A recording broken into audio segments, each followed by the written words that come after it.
स्वागत है दोस्तों। आज मैं आप लोगों को एक ऐसी कहानी सुनाने जा रहा हूँ जिसमें एक बेटी ने अपने मेहनत के दम पर आईएएस ऑफिसर जैसा बड़ा मकाम हासिल किया।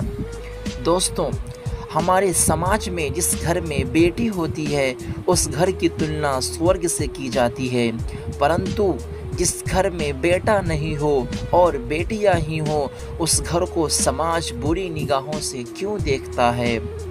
आज आप ऐसी कहानी सुनने जा रहे हैं जो एक गरीब लड़की को उसकी मेहनत ने आईएएस ऑफिसर बना दिया।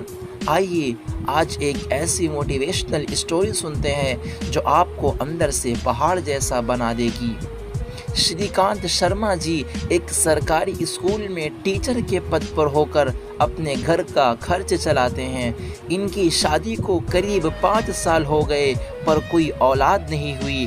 शर्मा जी काफ़ी डॉक्टर व अन्य लोगों से इससे निजात पाने की गुहार लगा चुके थे। काफ़ी कोशिशों के बाद शर्मा जी की घर एक बेटी का जन्म हुआ। सारा परिवार खुशियां मनाने लगा। शर्मा जी को अब बेटा होने का आशीर्वाद मिलने लगा। समय निकलते देर नहीं लगी। एक कन्या ने फिर शर्मा जी के घर में आंखें खोली, परंतु वो खुशी नहीं रही। समय बीतता गया। शर्मा जी आस लगाए बैठे थे कि अब की बार बेटा होगा, मगर हर बार उनको सिर्फ निराशा ही मिली। ऐसा करते करते शर्मा जी की 5 बेटियां हो गईं। अब 5 बेटियां शर्मा जी का घर चहका रही थीं। शर्मा जी बेटियों से खुश थे, पर मन में एक लड़के की चाहत ने उन्हें परेशान कर रखा था। 5 बेटियों के बाद शर्मा जी नहीं चाहते थे कि छठी बेटी हो। वो चिंतित रहने लगे। अब सभी बेटियां स्कूल जाने लगीं। बड़ी बेटी अब 17 वर्ष की हो चुकी थी। पिता की परेशानी का कारण समझ सकती थी। एक दिन अपने पिता से कहती है, पिताजी, मैं जानती हूँ कि घर में एक लड़के का होना ज़रूरी है, पर इसमें आपका और हमारा कोई कसूर नहीं। आप बेवजह ही चिंता कर रहे हैं। मैं आपसे वादा करती हूँ कि आपको बेटे की कमी कभी महसूस नहीं होने दूंगी। मैं अपनी मेहनत व लगन से आपका नाम रोशन करूँगी।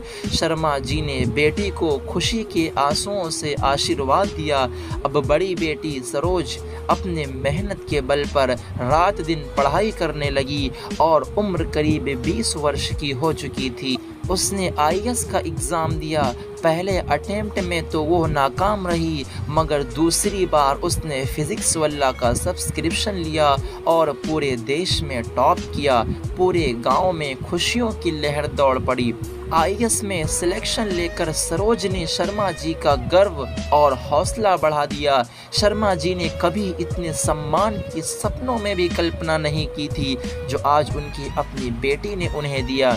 धीरे धीरे शर्मा जी की 5 बेटियां अच्छे व प्रतिष्ठित सरकारी पदों पर आसीन हो गईं। शर्मा जी की सारी चिंताओं को इन खुशियों ने निगल लिया। अब शर्मा जी अपनी बेटियों को अपने स्वाभिमान का ताज मानने लगे और प्रसन्न रहने लगे। शर्मा जी ने सरोज से कहा, बेटा, तुमने साबित कर दिया कि बेटियां कभी बेटों से कम नहीं होती। आज तुम्हारी वो वर्षा पुरानी बात याद आती है तो आंखों में दयनीयता के आंसू आते हैं, पर मैं आज भी बहुत खुश हूँ। आज तुमने मेरे दिल से बेटे का सपना निकाल दिया है।